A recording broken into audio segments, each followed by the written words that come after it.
Bienvenidos a este tiempo devocional, Cita con Jesús, un espacio diseñado para aquellos que desean iniciar cada día de la mano de Papá Dios. Dirigen pastores Luis Eduardo Álvarez y Amparo Ramos.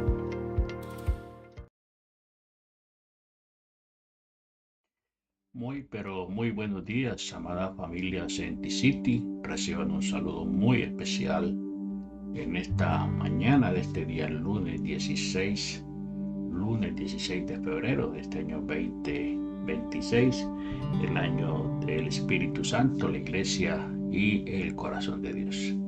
Les saludamos en esta hora desde la ciudad de Atlanta, del estado de Georgia. Demos un abrazo muy especial en esta mañana a todos los que día tras día nos siguen a través de nuestras transmisiones, a través de Facebook y a través de nuestro canal de YouTube.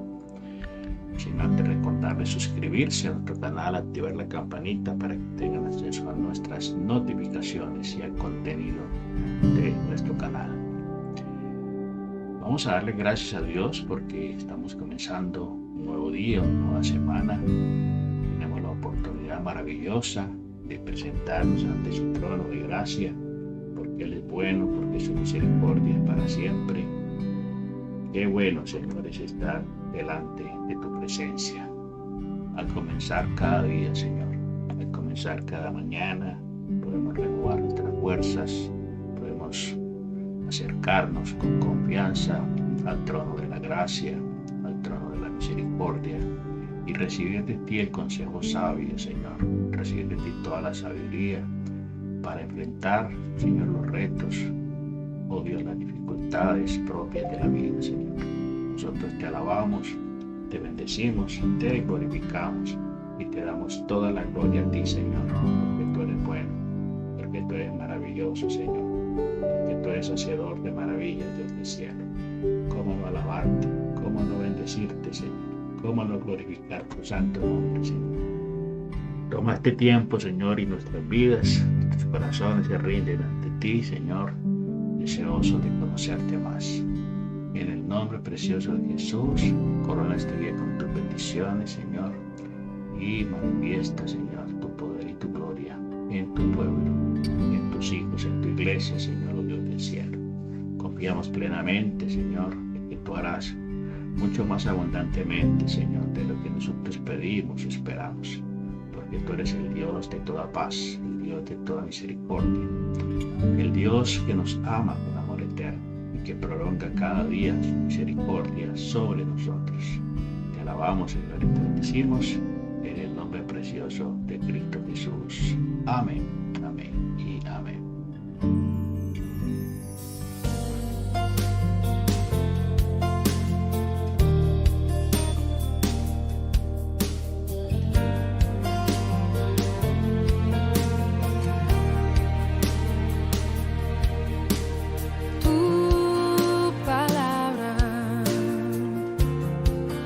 Como aceite sobre mis heridas, es el agua en el desierto y el calor en el invierno. Tu palabra es la voz que me habla en la mañana, es mi consejo cada día y en las pruebas quien me guía.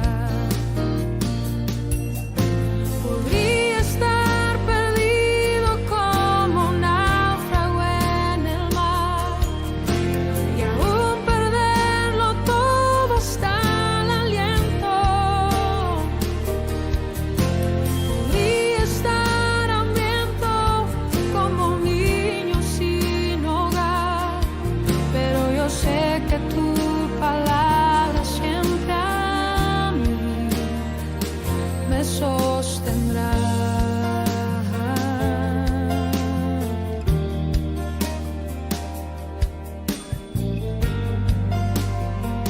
Así es, Señor, así es tu palabra, siempre nos sostendrá. Tu palabra, Señor, es nuestro alimento, tu palabra es nuestra luz, nuestra guía.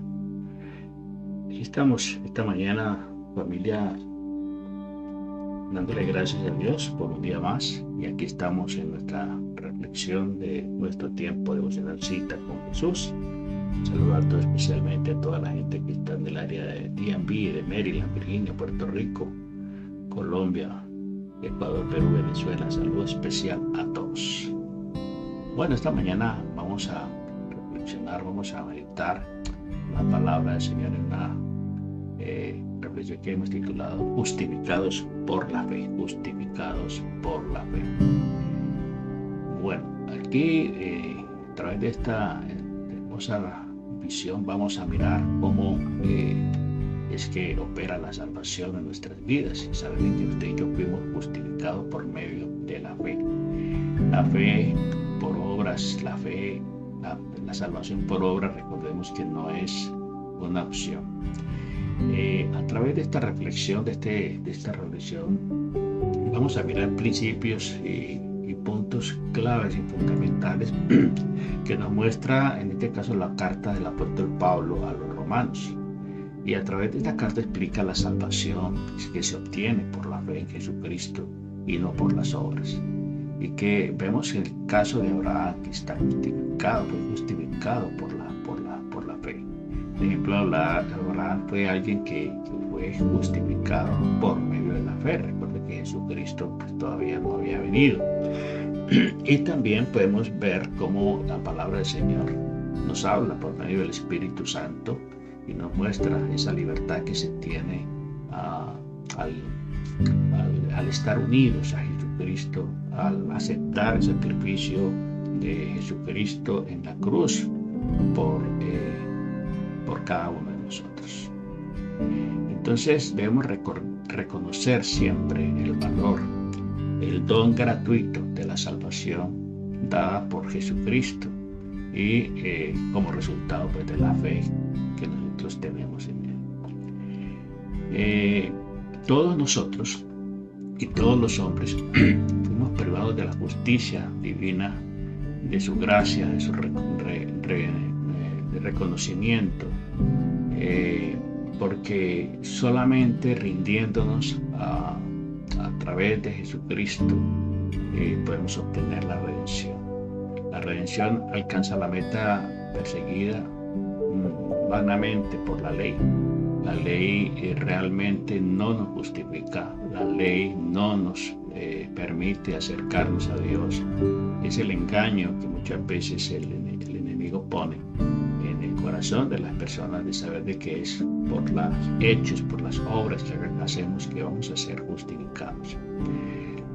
La palabra del Señor nos exhorta, ¿cierto? Siempre a tener esa convicción clara, precisa de que Jesucristo fue el que vino en forma humana para salvarnos y para rescatarnos de esa vana manera de vivir. Vamos a ir a la Biblia, al libro de Romanos, en el capítulo 3, en el verso 21, nos dice aquí la palabra del Señor, el versículo 21 y al 28, nos dice aquí la palabra del Señor. Pero ahora, aparte de la ley, se ha manifestado la justicia de Dios, testificada por la ley de los profetas. La justicia de Dios por medio de la fe en Jesucristo, para todos los que creen en Él, porque no hay diferencia, porque cuanto todos pecaron están destituidos de la gloria de Dios, siendo justificados gratuitamente por la gracia mediante la redención que es en Cristo Jesús, a quien Dios puso como propiciación por medio de la fe en su sangre, para manifestar su justicia a causa de haber pasado por alto en su paciencia los pecados pasados. Entonces dice en el versículo 26, con la mira de manifestar en este tiempo su justicia, a fin de que Él sea el justo, el que justifica a los que son de la fe en Jesús. De donde pues está la jactancia, queda completamente excluida. ¿Por cuál ley? ¿Por la de las obras? No, sino por la ley de la fe. Concluimos pues que el hombre es justificado por fe sin las obras de la ley. Así que a veces se piensa, y el hombre siempre ha tratado de justificarse y de ganarse la salvación por medio de las obras, por medio de las acciones. Pero vemos muy claro aquí que la palabra del Señor nos advierte que es solamente por medio de la fe. Después de especificar que por las obras de la ley ningún ser humano se puede justificar delante de Dios, pues Pablo anuncia las buenas nuevas. Las buenas nuevas, ¿qué son? La salvación. Las buenas nuevas de salvación, ¿a través de quién? De Jesucristo, que nos declara justos delante del Padre y nos redime librándonos de la esclavitud del pecado. Recuerde que Jesucristo vino a salvar, a rescatar lo que estaba perdido. Entonces nuestra vida está en sus manos y depende de la obra que Él realizó en la cruz del Calvario. Fuimos justificados por la fe. El justo por la fe vivirá, ¿cierto? El justo por la fe vivirá. La salvación se recibe por la fe en Jesucristo. Dios ha preparado un plan maravilloso, plan de salvación, que permite que cualquier pecador sea declarado justo por la gracia de Dios. Recordemos que la gracia es ese favor, ese amor inmerecido, porque nosotros no merecíamos sino la condena. Estamos condenados a muerte porque la paga del pecado es la muerte. Entonces, ejemplo del patriarca Abraham, ¿cierto? Vamos a ver el caso de Abraham, porque hay una pregunta que surge: ¿cómo se salvan los antiguos? ¿Cómo se salvó la gente del Antiguo Testamento, desde Génesis hasta Malaquías, ¿sí? Que es el último libro del Viejo Testamento, del Antiguo Testamento? ¿Cómo se salvó esta gente si Jesucristo todavía no había venido? Si Jesucristo vino, ya está en el Nuevo Testamento, se narra el nacimiento de Jesucristo, el ministerio de Jesucristo, la pasión y su muerte, ¿cierto? Y la resurrección. Entonces, ¿cómo se salvan? Aquí vamos a ver el caso del patriarca Abraham.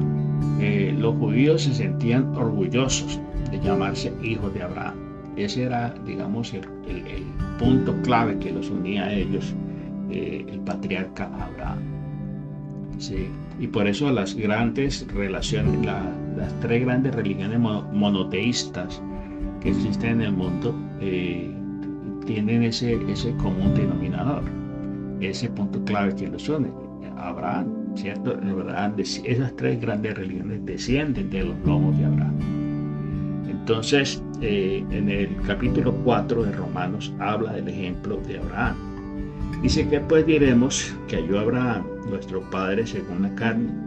Pues si Abraham fuese justificado por las obras, tiene de qué gloriarse, pero no para con Dios. Porque, ¿qué dice la Escritura? Creyó Abraham a Dios y le fue contado por justicia. Pero el que obra no se le cuenta el salario como gracia, sino como deuda. Mas el que no obra, sino que cree en aquel que justifica al impío, su fe le es contada por justicia. Como también David habla de la bienaventuranza del hombre a quien Dios atribuye justicia sin obras, diciendo: bienaventurado aquellos cuya transgresión y iniquidades son perdonadas y cuyos pecados son cubiertos. Bienaventurado el varón a quien el Señor no inculpa de pecado. Es pues esta bienaventuranza solamente para los de la circuncisión o también para los de la incircuncisión. Porque decimos que a Abraham le fue contada por justicia. ¿Cómo pues le fue contada estando él en la circuncisión o en la incircuncisión?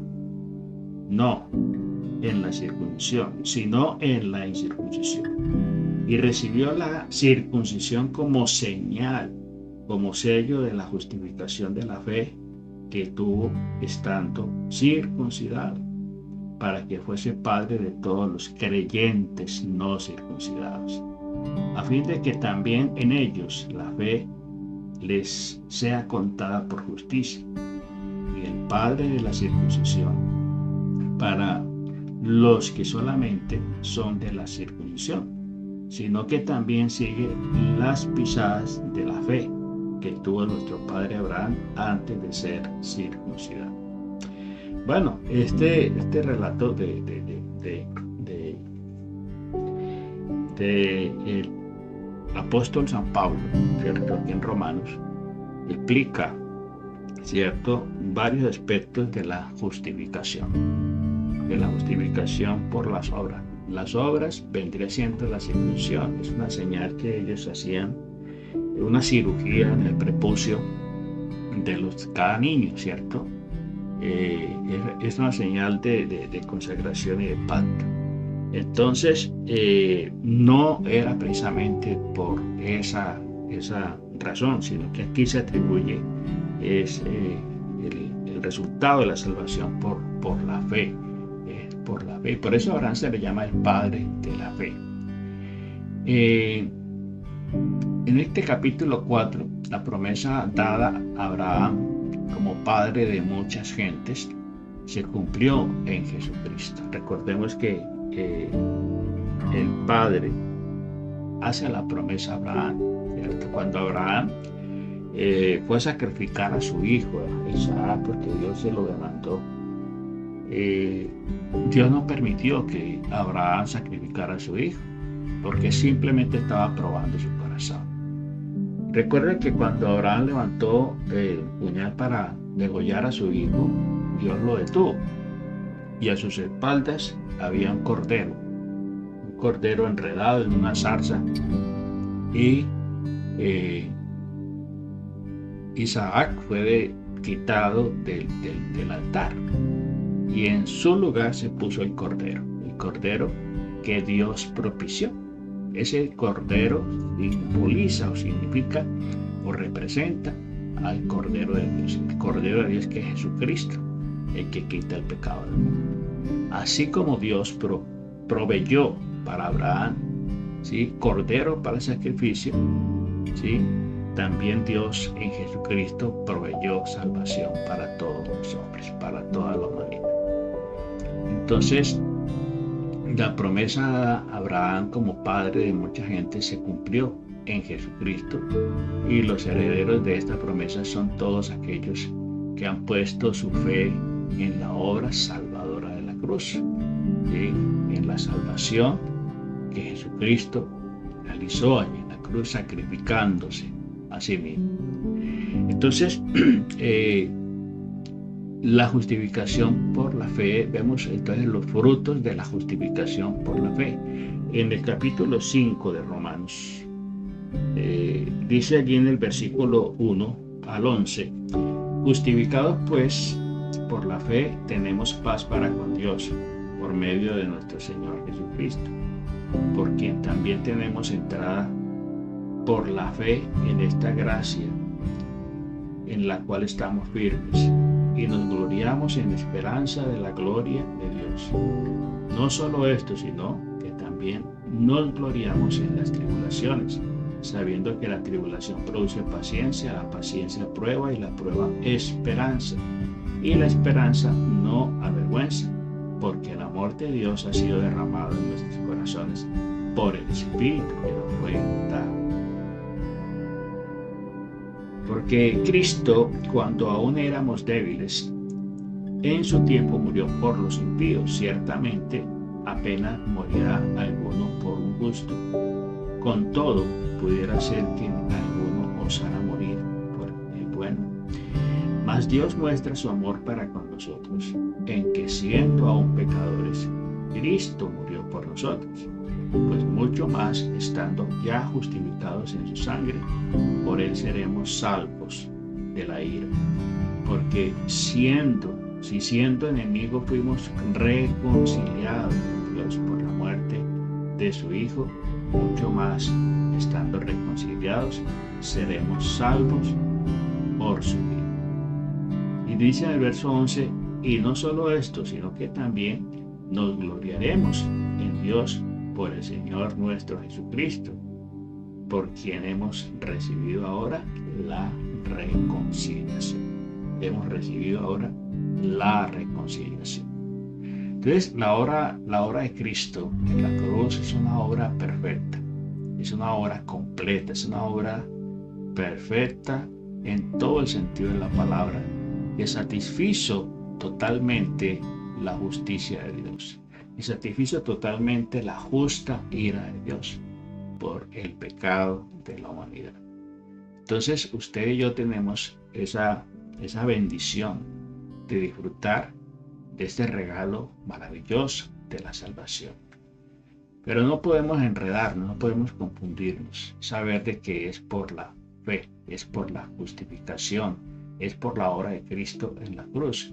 Y usted y yo no podemos atribuirle absolutamente a nadie más, ¿cierto? A nadie más la gloria, que solamente le pertenece a Jesucristo, nuestro Señor y nuestro Redentor. Allí nos habla de que la paz de Dios que habíamos perdido, ¿cierto?, nos es devuelta por la justificación, por la fe en Jesucristo. Esa paz que perdió el hombre al perder su comunión con Dios por el pecado. El pecado separa al hombre de Dios. El pecado y la muerte proceden de Adán. La gracia y la vida vienen de Jesucristo, ¿sí? De nuestros primeros padres, Adán y Eva, heredamos el pecado y la muerte, ¿sí? De ahí procede. Pero la gracia y la vida eterna provienen de Jesucristo, quien pagó el precio. Redención es eso, pagar un precio, un costo por el rescate de alguien que está cautivo. Entonces, después de mostrar la doctrina de la justificación, el apóstol Pablo enseña la necesidad de la santificación. ¿Qué es la santificación? Es vivir apartados para Dios, apartados del pecado para consagrarnos a Dios. Y estamos unidos a Cristo en su muerte y en su resurrección. Ahora tenemos libertad y relación inquebrantable con Él. Por eso el apóstol Pablo en Gálatas 2:20 nos habla de esa plena identificación con Jesucristo, ¿sí? Cuando dice en Gálatas 2:20, con Cristo estoy juntamente crucificado, y ya no vivo yo, mas Cristo vive ahora en mí. Por eso lo que ahora vivo en la carne, lo vivo en la fe del Hijo de Dios, el cual me amó y se entregó a sí mismo por mí. Entonces, qué bueno aprender a comprender realmente lo que significó esta obra maravillosa que Jesucristo realizó allí en la cruz del Calvario. Entonces el apóstol Pablo nos da esa clave, digámoslo así, para poder nosotros comprender y disfrutar de la obra que Cristo realizó allí en la cruz del Calvario. Pablo reprende a muchos allí, inclusive a Pedro, ¿cierto?, en Antioquía, porque ellos se estaban confundiendo, ¿cierto?, el entender la salvación. Y por eso él termina diciendo aquí, dice, porque por la ley son muertos para la ley, a fin de vivir para Dios. Con Cristo estoy juntamente crucificado. Esto habla de una plena identificación en Cristo. Por eso una de las ordenanzas del Señor es el bautismo. Y el bautismo, ¿qué es? Sino es una confesión, profesión pública de mi fe en Jesucristo. Y a través del bautismo por inmersión estamos tipificando la muerte de Cristo, estamos tipificando nuestra muerte, nuestra identidad con Él. Cuando el creyente es bautizado en las aguas, cuando desciende, cuando se sumerge en las aguas, se está identificando con Cristo en la muerte, en la cruz. Por eso dice, con Cristo estoy juntamente crucificado. Estoy muriendo, ¿sí? Y dice, ya no vivo yo, mas Cristo vive en mí. Es decir, cuando el cristiano, el creyente, emerge del agua, después de haber sido sumergido, emerge, viene la identificación con el Cristo resucitado, con el Cristo que venció la muerte, que venció completamente todo y sale victorioso, con el resucitado. Entonces dice, ya no vivo yo, mas Cristo vive en mí. Y lo que ahora vivo en la carne, lo vivo en la fe del Hijo de Dios, el cual me amó y se entregó a sí mismo por mí. ¿Sí? Entonces dice, no desecho la gracia de Dios. Pues si por la ley fuera la justicia, entonces por demás murió Cristo. ¿Qué quiere decir él ahí? Que si yo sigo pensando de que me tengo que salvar es por las obras, ¿sí? Por lo que yo hago, entonces estoy diciendo, en vano murió Cristo, ¿sí? Por demás fue la muerte de Cristo. Si usted sigue pensando que usted se va a salvar es por sus obras, ¿sí? Por las acciones que usted realiza, entonces usted está diciendo, pues la muerte de Cristo no fue suficiente, ¿sí? Y es necesario añadir algo más de sufrimiento. Hay necesidad de derramar más sangre. Por eso los sacrificios del Señor no son otra cosa sino que el espíritu quebrantado, el corazón contrito y humillado. Ese es el verdadero sacrificio. ¿Sí? Jesucristo se sacrificó una vez y para siempre, y ya no hay lugar a más sacrificio, porque el sacrificio de Cristo en la cruz fue perfecto, fue completo.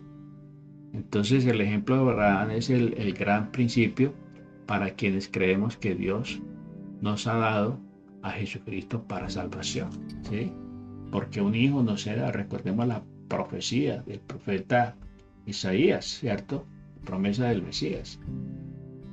Porque un hijo nos es dado, su principado será su nombre, y se llamará su nombre admirable, consejero, Dios fuerte, Padre eterno, príncipe de paz. Esa es la promesa, ¿cierto? Que el Señor nos da en Jesucristo.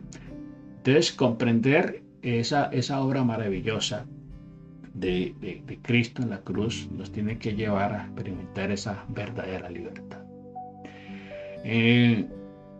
La carta del apóstol Pablo nos habla precisamente de la analogía, ¿cierto? Ahí en el capítulo 7 de Romanos nos habla de esa analogía. En el capítulo 7 escribe que la lucha con la tendencia pecaminosa y los deseos de la carne están ahí constantemente. Un hombre no se puede separar o divorciar de una mujer a menos que esta muera, ¿sí? Esa era digamos, la esencia en sí de esa analogía que él hace allí en la palabra del Señor, a menos de que esta muera. Es en que está lo que está pasando en la antigua naturaleza. Al morir estamos en Cristo. Al morir estamos en Cristo. Entonces miremos lo que nos dice Romanos capítulo 7, allí en el verso 1. ¿Acaso ignoráis, hermanos, que Pablo, con los que conocen la ley, que la ley se señorea del hombre entre tanto que éste vive? Porque la mujer casada está sujeta por la ley al marido mientras éste vive, pero si el marido muere, ella quedará libre de la ley del marido. Así que si en vida del marido se uniere a otro varón, será llamada adúltera.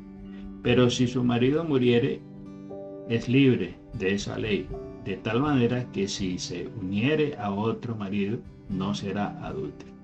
Así también nosotros, hermanos míos, habéis muerto a la ley mediante el cuerpo de Cristo, para que seáis de otro, del que resucitó de los muertos, a fin de que llevemos fruto para Dios. Porque mientras estábamos en la carne, las pasiones pecaminosas que eran por la ley obraban en nuestros miembros, llevando fruto para muerte. Pero ahora estamos libres en la ley, por haber muerto para ella, en que estábamos sujetos, de modo que sirvamos bajo el régimen del nuevo del Espíritu, y no bajo el régimen de la vieja letra, de la vieja ley. Entonces, todas estas analogías que hace el apóstol Pablo, pues nos deben llevar a entender realmente esa obra perfecta de Cristo en la cruz. Por la ley reconocemos el pecado. Donde no hay ley, no hay conciencia de pecado, porque la gente desconoce sus acciones pecaminosas, ¿sí? En la ley sirve ¿para qué? Para las personas, para que ellas descubran su condición del pecado. La clave está en ¿qué? Allí en este versículo 25 de Romanos 7, que nos dice aquí la palabra del Señor. Gracias doy a Dios por Jesucristo, Señor nuestro. Así que yo mismo con la mente sirvo a la ley de Dios, mas con la carne a la ley del pecado. El pueblo de Israel en muchas ocasiones se descarrió porque no tenían acceso ni conocimiento de la palabra, de la ley. Y por eso entraban en decadencia y por eso muchas veces eran esclavizados. Por ejemplo, allí cuando se fue a reconstruir la ciudad en el tiempo de Nehemías y Esdras, en el libro de Nehemías, encontramos allí en el capítulo 8 que ellos mismos, cuando reconstruyen la ciudad que había sido arruinada, que había sido quemada, las puertas, derribados sus muros, Esdras y Nehemías pues se unen en esa dupla maravillosa para la reconstrucción de la ciudad. Pero al mismo tiempo de la reconstrucción de la ciudad hubo una restauración espiritual. Y allí en Nehemías 8 dice: y se juntaron todo el pueblo como un solo hombre en la plaza que está delante de la puerta de las aguas, y dijeron a Esdras el escriba que trajese el libro de la ley de Moisés, la cual Jehová había dado a Israel. Y el sacerdote Esdras trajo la ley delante de la congregación, así de hombres como de mujeres, de todos los que podían entender, el primer día del mes séptimo, y leyó el libro delante de la plaza de que está en la puerta de las aguas, desde el alba hasta el mediodía, en presencia de hombres, de mujeres y de todos los que puedan entender. Y los oídos de todo el pueblo estaban atentos al libro de la ley. Y el escriba Esdras estaba sobre un púlpito de madera que habían preparado para la ocasión, y junto a él estaba Matatías y estaban todos los hombres. Ahí mencionan una cantidad de personajes. Dice: y abrió pues Esdras el libro a los ojos de todo el pueblo, porque estaban más altos que todo el pueblo, y cuando lo abrió, todo el pueblo estuvo atento. Y bendijo entonces Esdras a Jehová, Dios grande, y todo el pueblo respondió: amén, amén.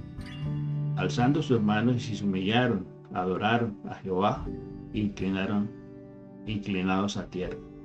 Y los levitas, Yeshua, Bani, Serbias, Jamín, todos estos hombres, dice que leían en el libro de la ley y claramente que ponían el sentido de modo que entendiesen lo que decían las escrituras. Y estos hombres le explicaban al pueblo. Fruto de esto vino un gran arrepentimiento en la gente, una gran conversión, contrición de pecado, y se levantó el pueblo de ese estado lamentable en el cual había sido llevado por haberse apartado de Dios y de su palabra. Entonces, este capítulo 7 de Romanos nos habla precisamente de la condición, de la condición de pecado, de la carne, del hombre que es manejado según la carne. Y en Romanos 8, capítulo 8 de Romanos describe la culminación del plan divino de salvación. Una vida de libertad por medio de ¿qué? De la fe en Jesucristo. Entonces no hay condenación, no hay juicio, no hay sentencia para los que están unidos en Cristo.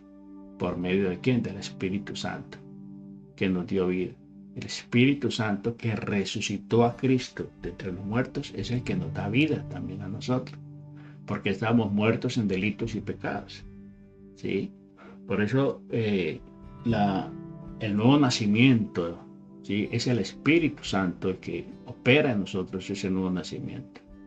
Entonces Pablo divide las personas en quienes dependen de la carne, es decir, de sus propias fuerzas, y las que dependen del Espíritu, ¿sí? Del Espíritu, del poder del Espíritu Santo. Y la vida cristiana como tal es diseñada para vivirla en el Espíritu. De lo contrario es imposible vivirla, ¿sí? Si la queremos vivir en la carne, es decir, en nuestras fuerzas, no lo vamos a lograr. No lo vamos a lograr. Pero si decidimos vivir por el Espíritu, ser guiados por el Espíritu, sí lo vamos a conseguir. Entonces debemos ocuparnos del Espíritu, ¿sí? Como el Señor mismo nos alienta a través del apóstol San Pablo. Dice entonces ahí en Romanos 8:5,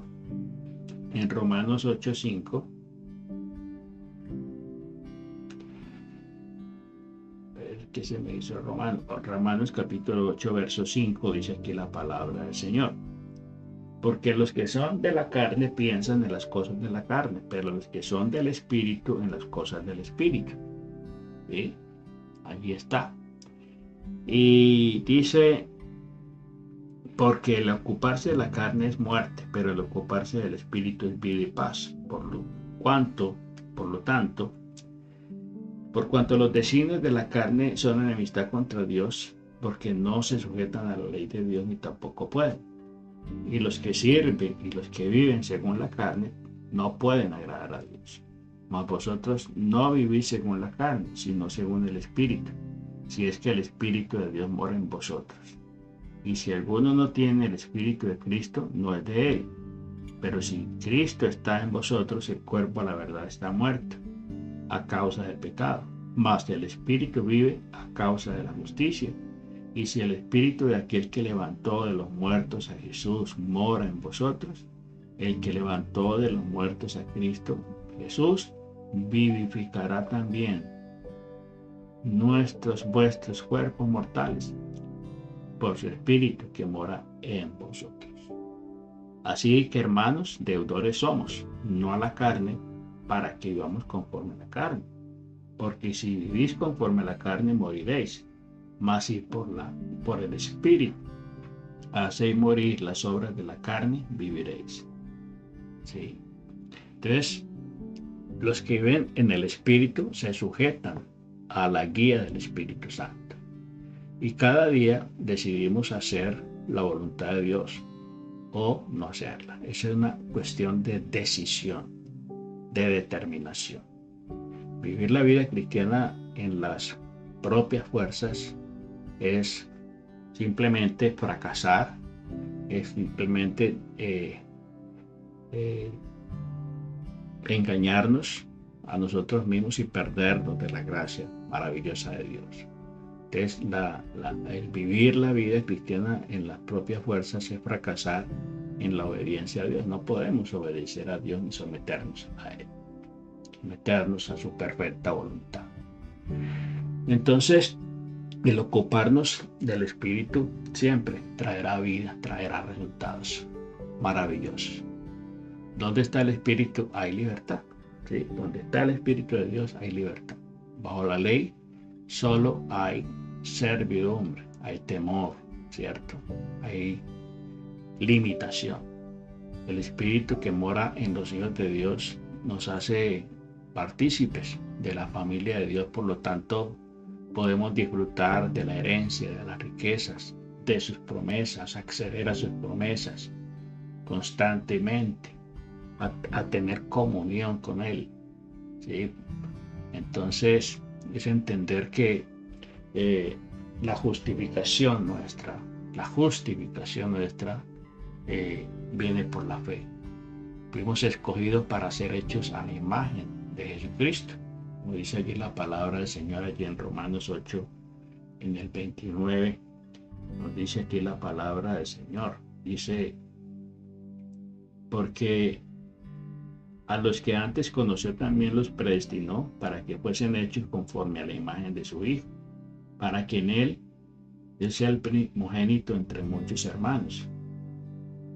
A los que predestinó, a ellos también llamó. A los que llamó, a estos también justificó. Y a los que justificó, a estos también glorificó.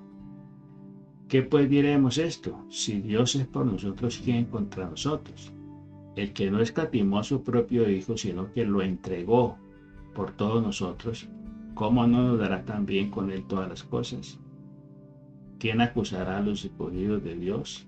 Dios es el que justifica. ¿Quién es el que condena? Cristo es el que murió. Aún más, el que también resucitó, el que además está a la diestra de Dios, el que también intercede por nosotros.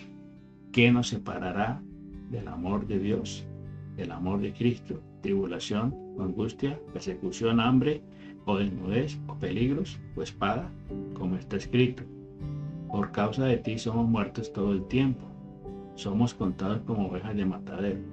Antes, en todas estas cosas, somos más que vencedores por medio de aquel que nos amó. Por lo cual estoy seguro de que ni la muerte, ni la vida, ni ángeles, ni principados, ni potestades, ni lo porvenir, ni lo presente, ni lo porvenir, ni lo alto, ni lo profundo, ni ninguna cosa creada nos podrá separar del amor de Dios, que es en Cristo Jesús, Señor nuestro. Entonces, la meta suprema de Dios en cuanto a nosotros es hacernos semejantes a su Hijo. A medida que nosotros somos transformados por Él, descubrimos lo que en realidad somos, las personas para las cuales fuimos creadas por medio de Él.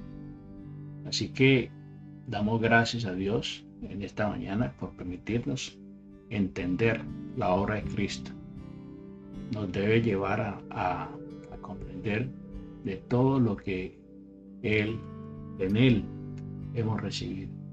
¿Sí? Todo lo puedo en Cristo, decía el apóstol Pablo. En Él hemos recibido y estamos llamados a disfrutarlo a plenitud. ¿Por qué? Porque la redención, salvación, recordemos que es por obras, no para que nadie se gloríe. Así que fuimos justificados ya por medio de la fe en el Señor Jesucristo. Amado Padre, te damos gracias y te pedimos, Santo Espíritu, que nos ayudes a entender, a discernir, Señor, oh Dios del cielo, y a disfrutar, Señor, de esta justificación, de la libertad con que tú nos has hecho libres. Estad pues libres en la libertad con que Jesucristo os hizo libres, para que ya no estéis sujetos al yugo de la esclavitud. Gracias, Dios, porque como hijos nos hiciste libres para disfrutar de todas las bendiciones, para acceder a todas las promesas, para vivir de acuerdo, Señor, a tu plan maravilloso. Gracias, Dios, por la nueva vida en Cristo, por la vida abundante, la vida con sentido, con propósito que tú viniste a darnos. Gracias, Dios, por tu sacrificio, por el sacrificio de Cristo, por la sangre preciosa que nos redimió, que nos rescató y que nos justificó. En el nombre precioso de Jesús, bendice a tu pueblo, bendice a tus hijos, Dios del cielo, en esta mañana. Cristo Jesús. Amén. Amén y amén. Bueno, familia, Dios me les bendiga rica y abundantemente y nos vemos en la próxima. Te estoy invitando hoy a adquirir tu libro devocional y de estudio bíblico Camino, Verdad y Vida. Devocionales que despiertan el alma y alinean el corazón con el de Dios. Este libro es trimestral. Vas a tener devocionales de enero, febrero y marzo. Enero es el camino, febrero es la verdad y marzo es la vida. Camino para iniciar el año con propósito. Verdad para permitir que Dios sane a través de la palabra, te confronte y renueve tus pensamientos, tus emociones, tus decisiones desde la verdad que libera. Y marzo es la vida, para caminar en una fe viva, fructífera, constante, aprendiendo a vivir desde el espíritu y no desde la rutina. Puedes adquirirlo en las tiendas de Amazon, Camino, Verdad y Vida. Este trimestre se siembra desde lo profundo, porque todo lo que se cultiva al inicio del año dará fruto en toda temporada. Adquiérelo ya.